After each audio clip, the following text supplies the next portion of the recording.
welcome to the NeuroCyber series. I'm really delighted that we have so many fantastic speakers here today. And I'm also delighted to say that we have at least 50% representation in terms of neurodivergent speakers, which is really important to us because NeuroCyber is a firm believer in nothing about us without us, and actually having the voice of the people that we want to support represented when we're talking about the future of neurodiversity and inclusion, because we think that's vital. So without further ado, I would like to introduce our first speaker who is launching this event. I'm really excited to introduce Siena Castellon, who is a well-regarded, amazing author, an advocate, somebody who really gets things done in our industry and many other industries. And she's also a UN ambassador, I believe, for autism. And I will let Siena now introduce herself, and I'm really excited to hear her. So thank you, Siena. I'll just ask you to unmute. Hi, my name is Siena and I'm a neurodiversity advocate. Could you give me the host? There you go. Thank you so much. I'm just going to share my screen.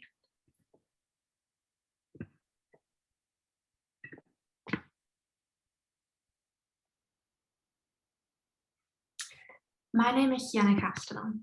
I'm 18 years old and I was born and live in London, England.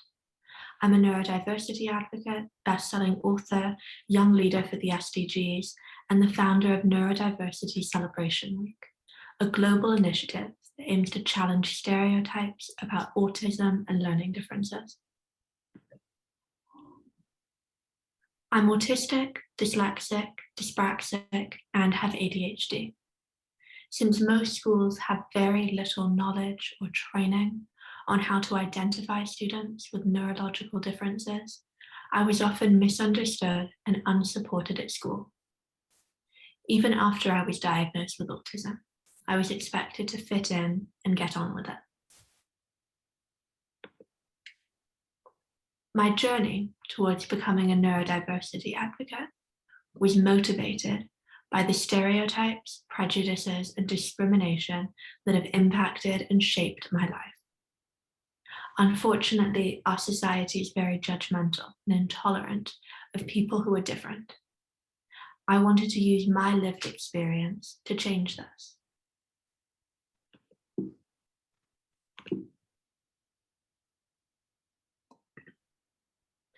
I was bullied at school for most of my life, and at times the bullying was so extreme that I had to change schools.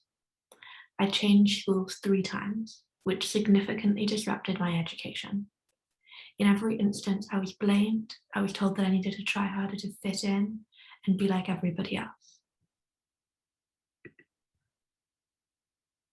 In searching for information about my various neurological differences, I discovered that all the information and resources were aimed at our parents. There were no resources designed and aimed at us. When I was 13, I decided to change this by creating a website where I share the coping strategies and tips and tricks I used to succeed in school.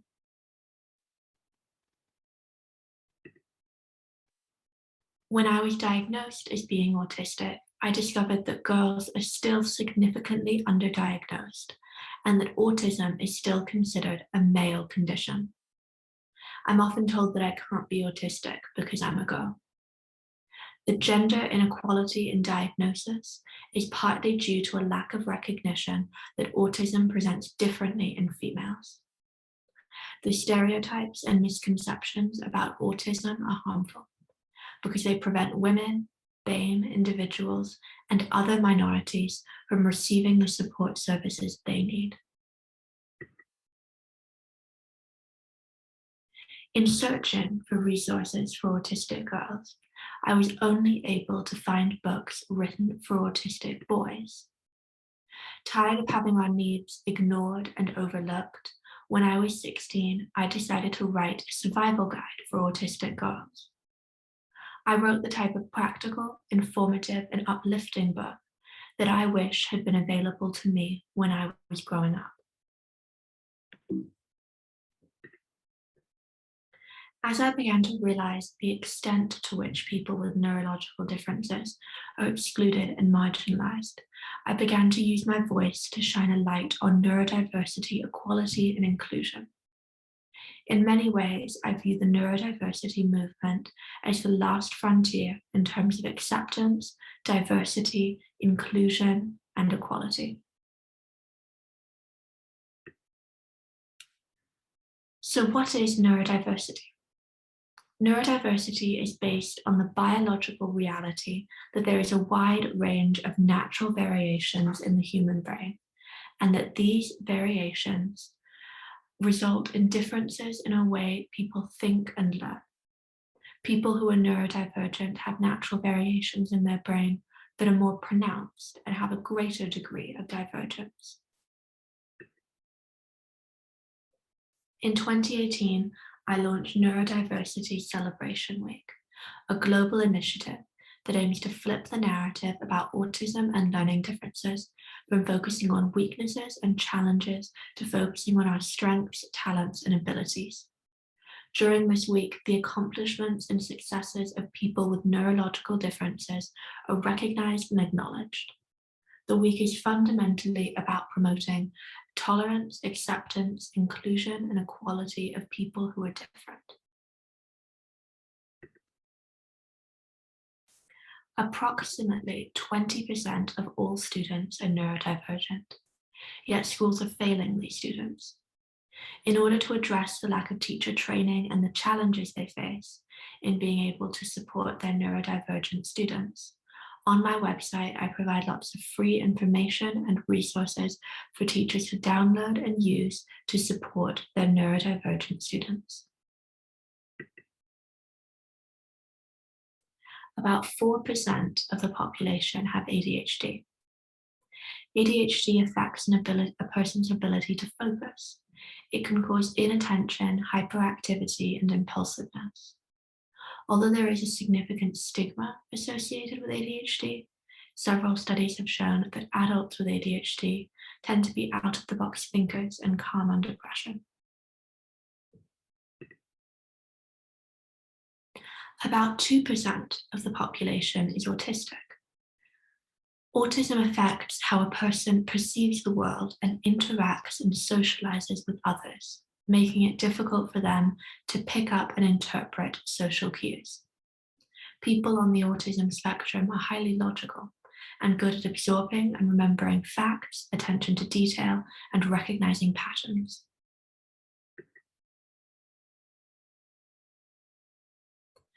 About 10% of the population are dyslexic. Dyslexia is a language processing difficulty that can cause problems with reading, writing, and spelling. Dyslexic individuals can be good at creative thinking, problem solving, and verbal communication. About 35% of entrepreneurs are dyslexic, including Richard Branson, Bill Gates, Joe Malone, and James Dyson. Dyspraxia is a motor coordination disorder that affects about 6% of the population. Dyspraxia affects your physical coordination.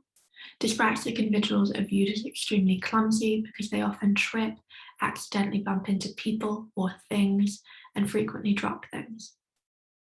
Dyspraxic people are creative, determined, and really good at developing their own strategies to overcome difficulties. One of the biggest impacts that Neurodiversity Week has had is that it has empowered neurodivergent students to transform the way they view themselves and to envision and believe that they can have successful careers. The week gives schools the opportunity to recognize that some of the biggest contributions that have revolutionized the world we live in were made by neurodivergent individuals, like Steve Jobs, Elon Musk, and Bill Gates. There are currently over 1,400 schools and over 860,000 students taking part in Neurodiversity Celebration Week worldwide. I've received dozens of emails from teachers and parents to let me know that the week has changed the way their neurodivergent students are viewed and treated, including transforming the way many view themselves. The week has also led to students self-diagnosing and starting on the process of an official diagnosis. This year, over 200 businesses, government agencies, and organisations took part in Neurodiversity Celebration Week, including the UK Royal Navy, the Ministry of Defence, Deloitte's, Savills, and the London Stock Exchange Group. I gave a presentation on neurodiversity inclusion to over 2,200 AstraZeneca employees and to many similar organisations. If you look around you, you'll find lots of opportunities where you can make a difference, no matter how big or small. A few months ago, I applied for a grant to create a paid autism peer-to-peer mentoring program. The program is now in full force and providing paid employment, training, and support for autistic young adults to mentor autistic teenagers. And we are still looking for applicants for the mentees. Last year, the United Nations selected me out of over 7,000 applicants to be a young leader for the SDGs. This 2-year role has given me a global platform through which to amplify my neurodiversity advocacy. For example, on World Autism Awareness Day, the United Nations invited me to speak at their global event. Thank you for listening to me today and for letting me share my neurodiversity advocacy journey with you.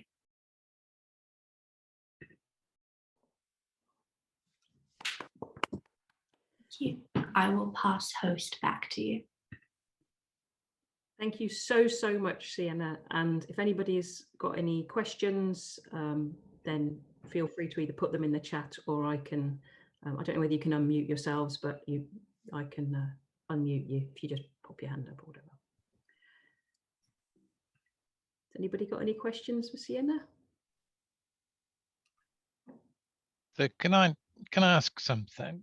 So I think that the role that you've played in setting up the mentoring and mentee program is very inspiring, and I think that we can all kind of learn a lot from that. And I'm curious how we can develop something within the cybersecurity industry where perhaps more experienced, successful people who have succeeded despite challenges can help younger people who are perhaps starting out in the industry or are thinking that it might be too difficult for them to get into the industry. And I just wondered if you'd got any thoughts about how we can best go about setting up a mentoring program. What from your experience has kind of helped that to succeed? Yeah, I mean, I think that would be a brilliant idea. I think that would have a really amazing impact, and that's something that is much needed. For me, how I went about doing it was I applied for a grant, and then when I got that grant, I collaborated with an organization that already had support services. So I had dreamed of doing this mentoring program for a very long time, and I knew that it was needed. When I was 12 years old, I was diagnosed with autism, and I never had a mentor, but I did have counselors along the way, teachers along the way who tried to help me. And a lot of the time, what they said wasn't helpful.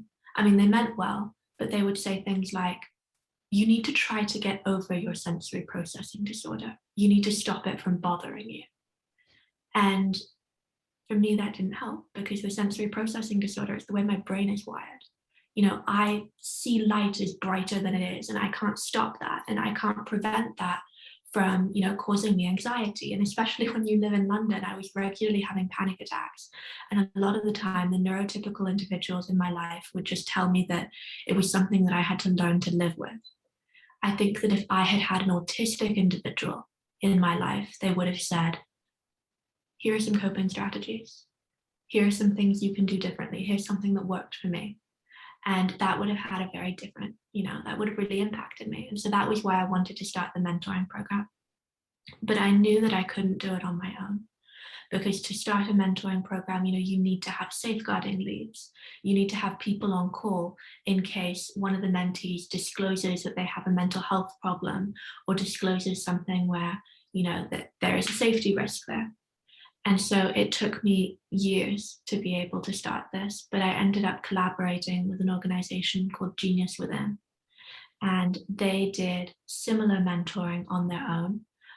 It was neurotypicals mentoring neurodivergent individuals, but they had the structure in place that I needed. And so I collaborated with them, and now I'm running the program, but they were able to get me a coach to do the training for the autistic mentors, and they were able to get all the services that the autistic mentors needed, and all the logistics of getting them insurance and making sure that their DBS checks are done, which is something that I never could have done on my own because that's not my experience. But I would definitely recommend collaborating with another organization. And I think that especially your idea could really have an impact, because a lot of people don't disclose that they're autistic in the workforce. And, you end up being autistic, struggling at your job, thinking, how could an autistic person ever do this?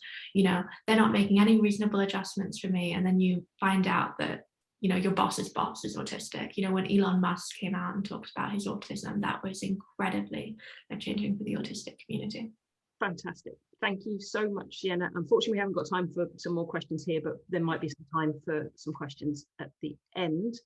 And thank you for asking that, Richard. So that's really cool. And yeah, Genius Within is definitely an organisation that we have come across and respect greatly as well. So we're going to move on to our panel. And just so everybody is aware, this is a real taster of some of the topics that we are going to cover later, because each of our panelists is actually one of the people in the series that will be exploring and expanding on some of the things that we're going to touch on today. So today you have golden nuggets from what will be later. And so let me introduce the panel. We have, in no particular order, Chris Dunning-Walton, MD of InfoSec People, who will later be doing a series on recruiting neurodivergent people and increasing neurodiversity. We have Sam Healy, who is from Kinetic, and she is bringing a vast range of HR experience and experience with the LGBTQI+ community and in building teams. And more importantly, she also creates opportunities in things like the 5% Club. So she's a very huge advocate of training and recruitment. And we have Neil Thacker, who is CISO in Netitude. And so I guess that means that he is God amongst men in terms of technical ability, but also in understanding what neurodiversity brings in terms of team strengths. And he will be discussing that, and also allyship, because he has a very personal reason for wanting our society to be more integrated. So without further ado, I will start off with Sam, and I will ask everybody to unmute. I don't know whether everybody unmuted. Yep, Chris, you're on mute. And you're... So Sam, where do you think diversity and inclusion should be in terms of what professionals should focus on first and the greatest impact? So I think really for the D&I community, I think that the most important thing is to focus on creating an inclusive culture. And I think creating a culture where people recognise differences, but as valued in making organisations stronger. So it's around that recognition of innovation and productivity, resilience and engagement and so on. And I think the piece about inclusive culture is it needs to be that golden thread that runs through absolutely everything an organisation does, through their strategy, through their training, through all aspects, development, ways of working, so that it's embedded. It's not just something that is said, but it's felt and it's embedded through. And I think what's so interesting at the moment is obviously through the pandemic, we've looked at different ways of working. And I think this is just such a unique opportunity as organisations think about how they think about their culture and how they think about their ways of working, is to really take that opportunity to look at inclusion through a completely different lens, which is this new adaptive way of working and work to people's preferences. So I think it's that starting point. I think it's about an inclusive culture is going to really, really drive the change and the positivity that you need. So I do love the fact, and I know we've spoken in the past about the fact that Kinetic talks about preferences rather than support needs or, you know, spiky profiles and everything else. Can you enlarge on that a bit? It's a conversation we're just starting to have, and I think it's that recognition that we all have different ways of working. And again, I think it's come out of the last year and that understanding that we're all different.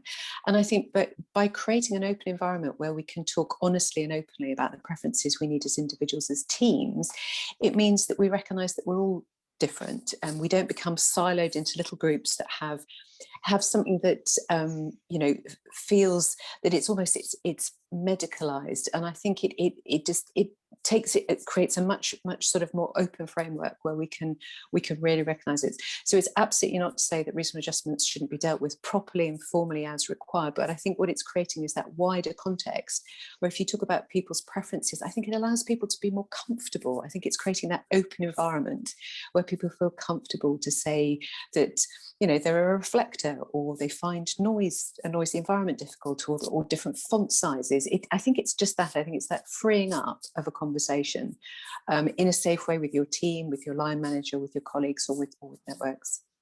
I love that, because, you know, let's face it, every organisation wants their people to thrive and be successful. Absolutely. Why wouldn't you? So absolutely. I'm also interested in terms of not only what you do with sort of neurodiversity, but, you know, you founded the 5% Club, and I know that you've done a lot of work with the LGBTQI+ community. What could neurodiversity, say NeuroCyber, learn from those lessons? I think key for me is around creating networks and communities of like-minded people who want to share, and we create a platform for people's voices, and I think that's critical. And I think individual stories where we hear unique experiences, create that forums where it's safe for people to share those, and it's a platform for people to share, is vitally important. And I think for, you know, I have members of my family who are neurodivergent, but it's not my personal lived experience. So being part of a community where I can learn, and creating a community where people feel safe to talk and share, I think is so valuable. And I think it then applies, and I think, I'm sorry to use HR jargon, but it's that intersectionality, it's that recognition that people don't fall into a neat box. And I think Siena articulated it so well, is, you know, that differences between gender and neurodiversity and so on. I think it's building those communities that are safe places for people to talk, but also interconnect. So you're creating interconnected communities where people join up. So I think that's probably the key word for me, is creating those communities. Yeah, and I think lived experience, I mean, having Siena talk today is amazing, and Richard, you just pointed out that she said different is the new normal, and I think there is no normal, is there? But I think we do need to look at that. So you did bring in Allyship there, and I think that was a perfect segue there into having a little conversation with Neil. Neil, Allyship is really important in us succeeding in our journey to inclusion. And I do think it's an area that we could do better on in increasing neurodiversity in InfoSec and in the wider business community. So I'd love to ask you about this area, as I know it's close to your heart. So what drove you to really get involved in sort of neurodiversity as a movement?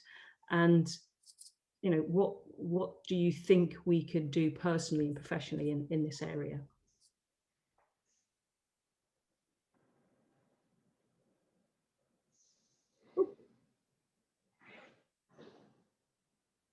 Okay, I just had Zoom drop out on me, so I apologise. I apologise for that. The worst time for it to happen, but I'm back. Hopefully you can hear me okay.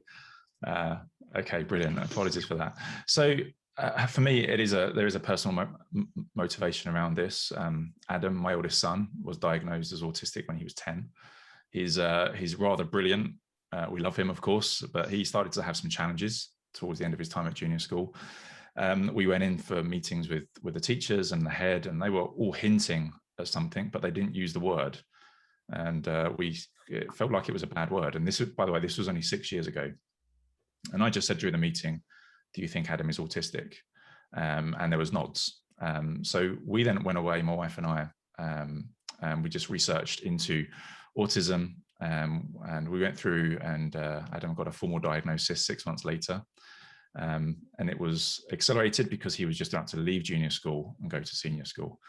And I think what we found out early on is that no matter how brilliant Adam was, we were really concerned that society would make that diagnosis a barrier. They would create a barrier to that. And we read some great books, Tony Attwood's books. I think they're kind of default for parents, and they were great, but they were very much focused on the individual.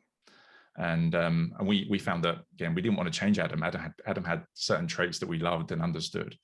And it was only really until I read something like NeuroTribes. So NeuroTribes by Steve Silverman, that for me was a game changer, because it focused on how neurotypical people need to think smarter and not the other way around. And for me, it's all about meeting in the middle, right? So again, if we can get more people that are neurotypical understanding neurodiversity, that's an opportunity for us to meet in the middle. So there's some good stories. I mean, Adam has just finished his GCSEs. It's been a pretty tough 18 months for every student. But yeah, we're looking forward to getting the results. Adam struggles massively with maths, but we're hoping to see if he gets his C grade. He wants to go on and study at sixth form. He's a brilliant writer. He's just finished his first book as part of his Duke of Edinburgh Award, which is fantastic. I'm not here to promote it, but it'd be great for everybody to read it. But again, it's just a brilliant. He's so creative, and we knew this from the days of me reading him Thomas the Tank Engine, where he would read a page ahead of me, through to Doctor Who. And now his big thing is The Expanse. He absolutely loves The Expanse, and unfortunately, I need to rewatch each episode to understand what's going on, but he just gets it straight away. So that's the personal story. But when it comes down to, I guess, professional, and by the way, he's not interested in cybersecurity. I've tried. He even has hacker in his surname, right, Adam? But he's just not interested. But what I've seen from a professional side is that I've heard this story before, right? It's not new, especially with obviously what we're aware of and discussions we've had at NeuroCyber and discussions I've had now with more and more people. I want to raise this point that it's not a unique story. So, and one of the goals we have at NeuroCyber is raising awareness, making connections, improving environments. And that's where it's important that we build advocates, allies, that also have that personal motivation as well. But also, I'm seeing now more organizations that have diversity programs. And it's great. We're now seeing champions outside of HR. So I'll give you an example. At Netscope, we have a brilliant HR team, but we're actually, we have a diversity team outside of HR as well, where we have newsletters, we celebrate months around, again, focusing on diversity. We have, again, neurodiversity education program as part of our DNI program as well. And the great thing is it's all championed by our CEO as well. So, and the reasons for that is, again, we know that there's huge benefits for everyone getting this right. And I think Sam highlighted this, right? It's creating a platform for people to share and to get to that middle ground. So yeah, building a strong, fair culture is key, and kind of providing the education in the workforce. So that's ultimately what drives me, both personally and professionally. Fantastic. I mean, I've seen it go so well with programs where people work together, and I've also seen some pretty horrendous things where the allies take the platform and they don't make a platform. And so I think that's one of the challenges of getting this right, which can cause friction. And I think as an autistic person, I really value people that are invested personally because of relationships that they have with their family or their own moral compass or their own personal values. And I think it can cause challenges in the community when almost the two sets of people become disjointed and start having friction. So I think it's really good that NeuroCyber and other organizations like us are trying to build those bridges and recognize that we all have good intent. So, and I really appreciate that. Neil, as a CISO, what kind of strengths and benefits have you seen in building neurodiverse teams? Yeah, I mean, as part of this, as part of the industry, the information security industry, right, we've always championed or tried to champion diversity. And by the way, this is coming from somebody who's a typical stereotype CISO, right? I'm white, neurotypical, I'm male. I'm also soon to be labelled middle-aged as well. So I've not got much going for me at the moment in terms of that. So, but yeah, I mean, there are so many great professionals who fall into this stereotype who are also saying the same. We need more diversity. And again, without going into too much detail, because I think this is what we have coming up on the next webinar, is we need more pattern thinkers. We need more listeners. We need more introverts and extroverts. We need people with better verbal skills, fine detail processing. We need better visual thinkers, people that have energy and passion. If you've ever been to a certain conference, sometimes this is what's missing, right? This is what can make the industry great. And for me, it's about bringing and championing that type of that type of person that can come into the industry. So, but what I've seen, and I'm part of another organization, Security Advisor Alliance, and when we go into, so we have CISOs that go into schools and universities and try and champion careers in cybersecurity. It's a little bit selfish because we all want to retire at some point. Being a CISO is quite a stressful job. So we want to retire. We want a new generation of people to come in.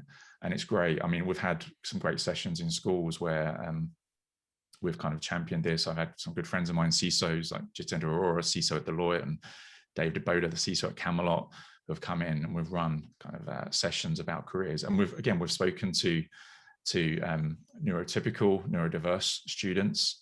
We run kind of exercises like capture the flag competitions. And it's always great when we see, again, a team that's a mixture of neurotypical, neurodiverse, kind of taking the top spot, because they have those skills. They have that pattern thinker. That has been able to identify an anomaly. You have people that are, again, perhaps neurotypical, that can also kind of summarize and write a report. So you have people working together. And that's really where I've seen kind of the value. And again, we've seen that in young people.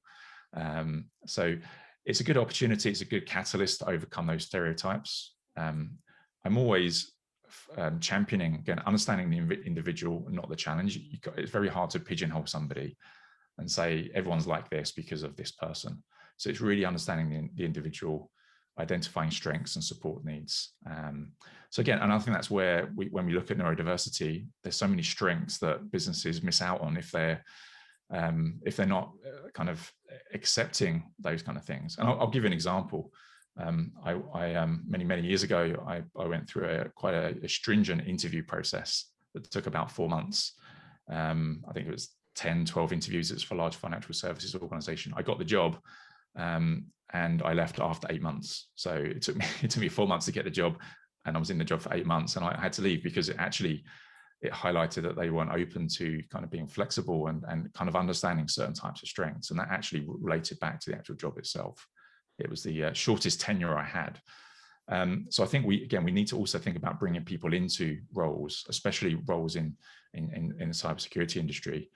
We don't overcomplicate processes. We don't measure people in terms of their eye contact or their body language or those kind of things, because those things actually are not relatable back to doing the actual job. It's going back to those skills that we really need as part of this industry. So to summarize, I think we can make simple changes that benefit organizations, at the same time champion inclusion. So it sounds like what you're saying is that neurodiversity, or any diversity, is really not a social exercise. It's a competitive advantage or a strategic edge. And I'm going to date this recording now and say football is potentially coming home, but you wouldn't put a team together where every person was a centre forward or every person was a goalkeeper and expect it to succeed. So, we in business need to learn the lessons of sport in some ways, and you couldn't be further from my fan base in terms of I'm not a massive sporty person, but it is a pretty obvious thing that you would have a mixed team to succeed. And so our industry only really does two things, doesn't it? It creates new stuff and protects or is resilient against attack. And both sets of those two key goals is better with more minds at the table with different points of view, because it creates more opportunities and more resilience. So that kind of puts us into the field of Chris Dunning-Walton and recruitment and asking, so Chris, you're seen as experts in recruiting diverse teams, and Are you seeing a lot more interest in recruiting neurodivergent / neuroatypical people? That's a really good question.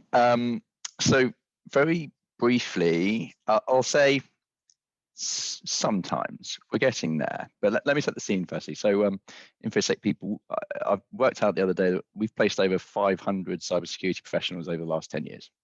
So we work with companies ranging from large enterprise FTSE 100 businesses all the way down to really cool scale ups in the industry. So in many ways, we're in a fantastic helicopter seat to see what's happening within the industry from hiring trends at any one time.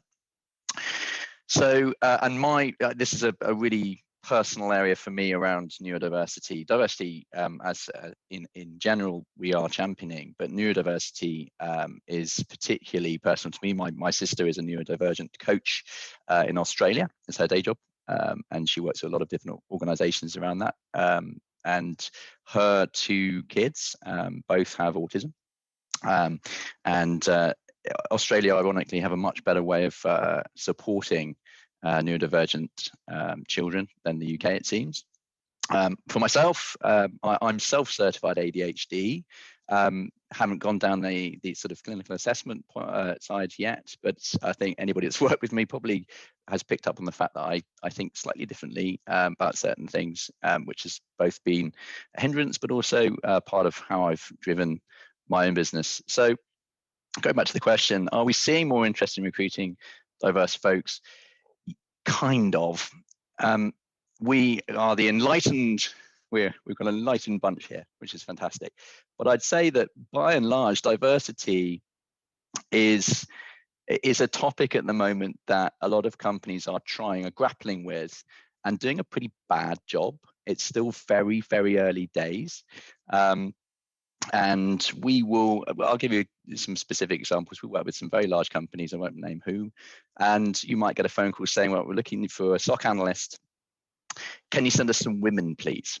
That would be a typical request. And our response will always be, yes, but why? Oh, because we've got loads of men and we feel like we need more diversity. And then you go, okay, well, me providing a shortlist that demonstrates a wider diversity for you is a very small part of this whole puzzle. And you can see sometimes people go, and sometimes people go, what? Because then the next logical question is, if I'm going to provide a diverse shortlist to you as a company, what does that mean? What success have you had in hiring diverse individuals thus far? And these are the kind of questions we'll ask. Over the last 2 years, how many diverse individuals have you hired? Where are they now? What are you doing internally from a cultural point of view to educate and train your team that you've just said is mainly made up of white men on how to be inclusive, how to create a culture that doesn't just accept diversity, but actually champions it, sees it as a positive, both morally and ethically. And as we've just said, which is a nice segue, as a business advantage. And that's the real key part here that a lot of companies, I think, are getting wrong. They think that this is just, optics. This looks good. We have to do this because if we don't do this looks bad for us. Okay, those companies are missing the point. And going back to what Sam was talking about, the really enlightened companies we're working with, they're about developing a safe, uncertain culture where diversity is a moving goalpost, right? No, any company that says we've nailed diversity, no, you haven't. And secondly, I'd say that you have to keep evolving those processes. And those companies that say we don't have a problem with diversity because we only hire on we hire regardless of whether what someone's background is. Again, that's probably a safe, certain environment that is actually very limiting. So we're getting there. At least the questions being asked now around, do we have diversity? Are we thinking about that? But we really need to do more to spearhead that this is a business advantage as well as a moral and an ethical thing to be doing. I think when companies actually realize there's money involved, they're going to be more successful, then we will see this actually, very depressingly in some ways, becoming much more of a focus and much more of an area that people can see as a motivating factor beyond just the moral and ethical piece. So kind of, but lots and lots of work yet to be done. Yeah, I definitely know.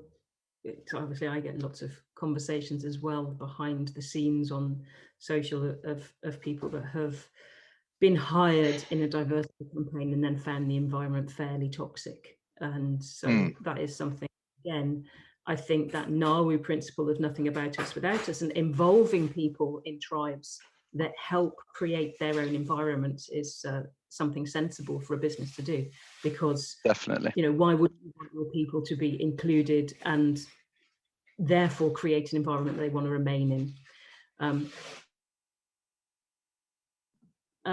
One of the other things that you did mention was in terms of the culture and getting that right. And I know Sam touched on it, and I know, you know, Neil and Siena have also sort of talked about the right people and the right support. Are there any things that you've learned from all the different companies that you've dealt with in terms of good practice that you would want to share? Definitely. So one thing I didn't mention is we get we're getting more and more companies saying we need to address diversity. Not one has mentioned anything about neurodiversity, actually. So there's a real, I'd say, a challenge here for the industry that we're not looking at that. And as Neil says, it's a massive opportunity for companies. You know, I'll name a company, E2E, who do a fantastic job in hiring neurodiverse individuals, and are seeing the commercial benefits of that. So it's hand in glove, right? It's the right thing to do, but they've done incredibly well. If you check out E2E as a sort of outlier in this area. But I think there's probably three things that are consistently there that companies can consider to attract the right kind of candidates. And the first thing is, as Sam said, getting your house in order. Okay, going to your recruitment partners or looking at, we need a more diverse workforce. Let's go and hire more diversity. Like that's 20%. But the 80% is, well, do we have a culture of inclusivity within our and working practices that not just accommodate neurodiverse or diverse candidates, but actually see them thrive? Are we deeply, truly a safe, uncertain workplace? So again, this isn't the domain of the CISO really, although they should be involved. It's the domain of HRD. It's outside of the cybersecurity industry's responsibility, I would say, although they are an integral part of driving the culture. Number one. So number two would be accepting that at the moment there is a lack of diversity in the sector. Okay, so when companies are hiring, typically you'll see job descriptions, and I talk to people who want to get in cybersecurity, very frustrated about it at the moment. Job descriptions will go something like this: we want a cybersecurity expert. They must have 5 years demonstrable experience, CISSP, CISM, certification, and a degree, right? Consistently, those are the three lowest factors to consider when you're hiring. Those are really bad when you look at it actually on whether somebody's actually could be great at their job. Those are the three worst things you can do. However, as a sector, we consistently look at those. So if we want to address the fact that we lack diversity, going after the 50 female SOC analysts in the UK who've got 3 years experience and X certification does not allow you to create and expand the diverse workforce that you're looking for. So again, going back to who's the hiring manager, the CISO, their job is risk mitigation. So I understand why, if you're looking at candidates, the SOC analyst who have 3 years experience with XYZ certification is the least risky, inverted commas, person to hire. However, this really capable, hungry individual who doesn't necessarily, give them 3 to 6 months worth of training and they'll be absolutely fantastic for your organization, but they don't have the certification, they don't have a degree, and they don't have 3 years worth of experience yet. Consistently, the CISO will go for the safe choice when it comes to an experienced hire. So we have a real problem across cybersecurity, and again, it's probably hand in glove HRDs, HR directors, and CISOs working very closely together to challenge the way that we actually go around hiring. What good looks like? Are we looking at that? Capability, or should we be looking at capability rather than proven experience? And the answer, if we want to create a diverse workforce, is always yes. We absolutely should be looking at capability. And then the third aspect I would say is reviewing the hiring process, the actual way that we hire. And again, job descriptions are usually unfit for purpose. They're not usually particularly well written when it comes to inclusivity or diversity. Are we widening the search parameters? Are we providing a diverse panel? Because again, you know, if you've got 3 white men who are interviewing and you're interviewing a black woman, that's a very different dynamic, right? You cannot really challenge any of the biases in the room. So again, companies that can review the hiring processes, and I won't go through too much on that now, but those 3 aspects. So get your house in order, look at widening the accepted views of what we're looking for in cybersecurity, of what good looks like, and having a really robust process that is constantly evolving to make sure that you're able to identify, you know, diverse individuals who have massive capability for this sector, which they do. And it's really exciting for us as a community, as a sector. You know, this next couple of years is going to be fantastic for cybersecurity in general, in the direction of travel. So big opportunities, really. Fantastic, thank you, Chris. And I know that there are quite a few documents that NeuroCyber have put out in terms of, for example, swapping between having absolute lists to this would be nice versus this is essential, and so often just ditching things like people skills, which are not necessarily essential to a role in the way that it's written. It just opens the door for many people. So we've now got about 11 minutes left to answer some questions. We have had one question so far, which I'd like to open up to the panel generally. Can you advise the right route for diagnosis?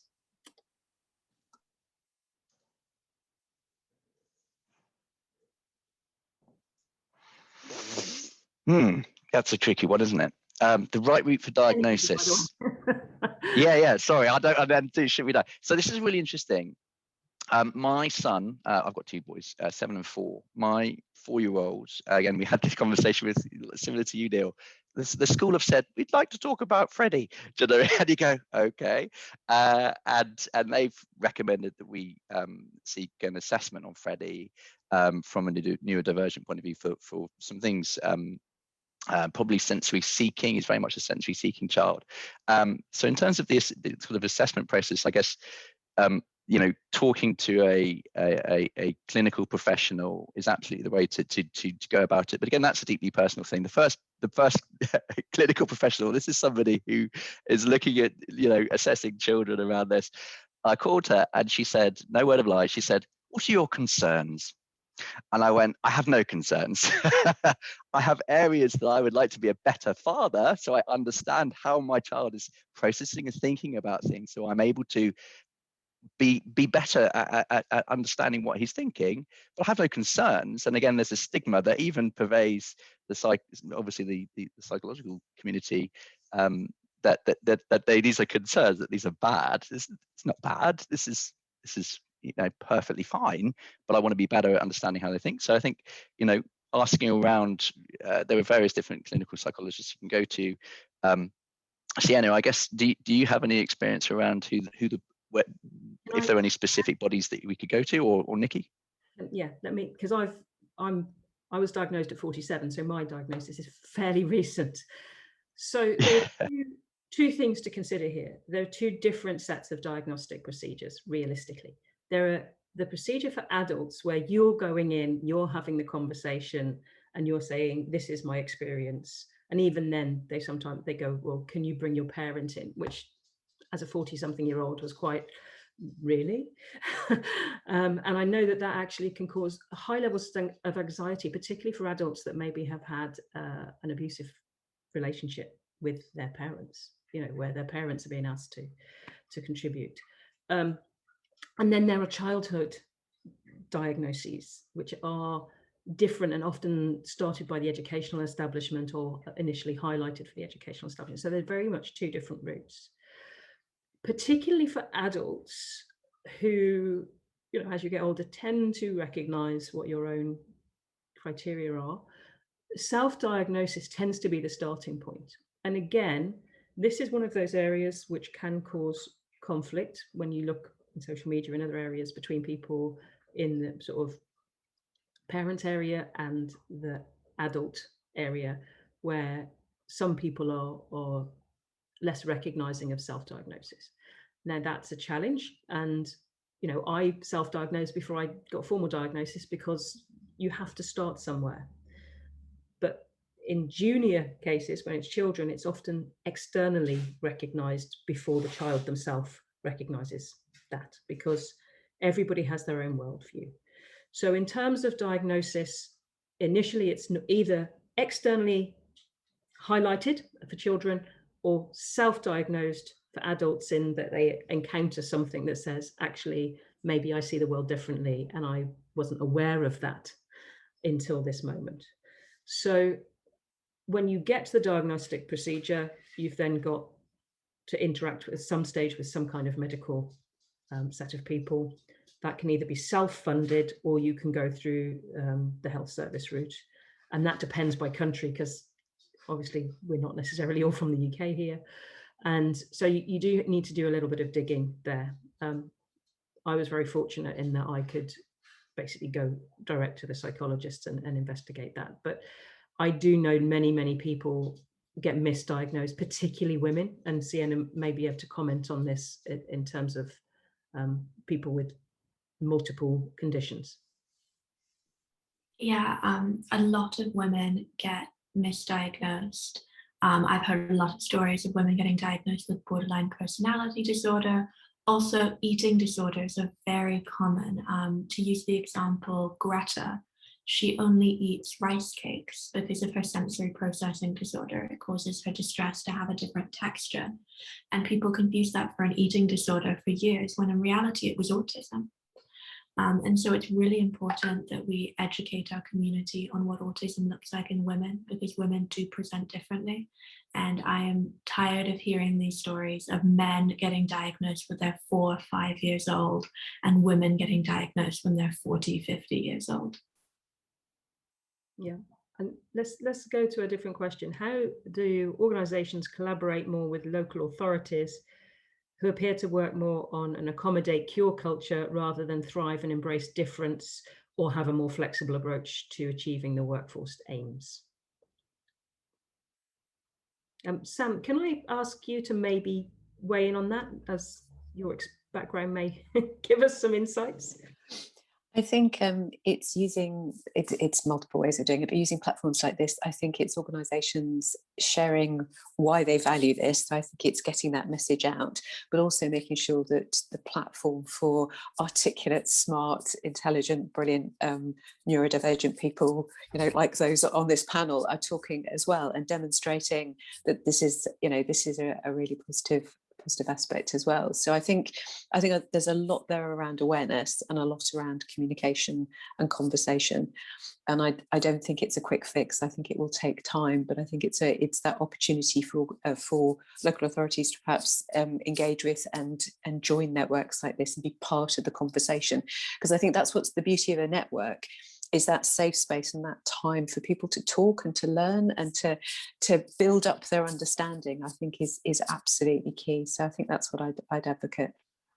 And I do think that this concept of nothing about us without us is key to that, because if you look at, in the past 60 years,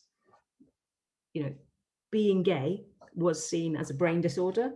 It was something that you could be banged up for because it was illegal. And if you look at the journey that community has made, where it's now just a normal variety of our human sexuality, that's the journey that our community, the neurodiversity movement, needs to make as well. And I think one of the challenges is our language has largely been controlled by non-autistic people, neurotypical people that lead charities and medical forums, and so it's become the language of lack, whereas actually it's the language of variety and difference.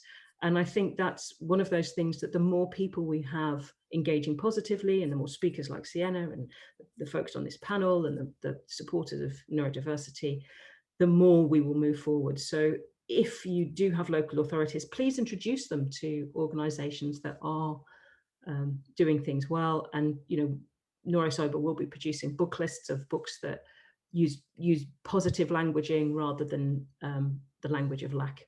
And I think that will help too.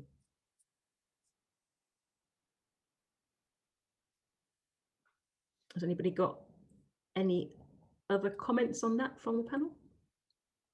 I think you're absolutely right. This is going to take time.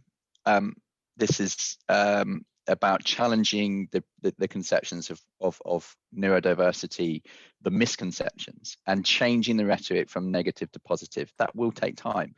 You know, when my sister was talking to my father, who's now 75, about how their kids have autism, he said, "Oh dear, oh, what did you do wrong?" That was literally, and you're like,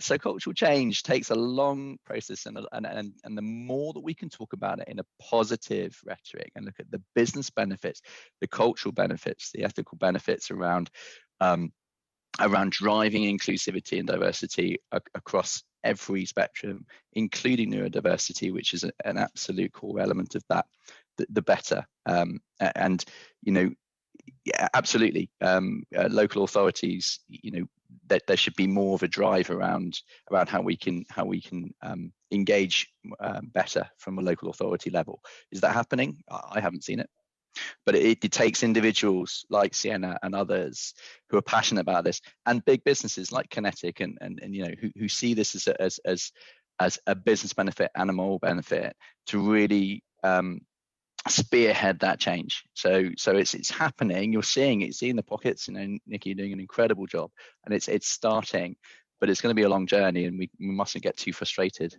from the mistakes that are naturally going to happen as we go along the way. Yeah, I mean, I would say, I mean, I've seen a big difference in 6 years since I've kind of learned more about autism and neurodiversity, and I've seen a big difference in 6 years, but there's still a long way to go. I mean, the one thing that I always say is, if we can, I mean, educate, again, our workforce, so focusing at Netscape, right? If somebody leaves our organization, take that with you to your next organization.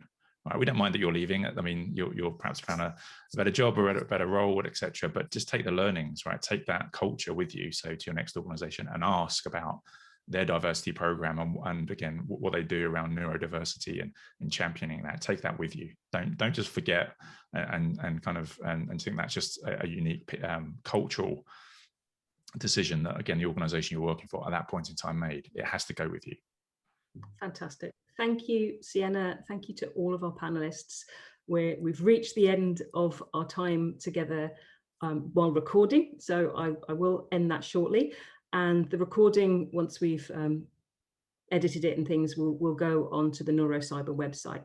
Please sign up for the next session, which will be a talk with Sam, and then some interaction again, where she will be talking about building inclusive teams, about allyship, and about this principle of preferences rather than the language of lack, and enabling people to thrive, survive, and be successful in your business, which is in the interest of everybody. Hope to see you next month, and thank you very much. We will be here to have conversations, and we're going to end the recording now. Thank you.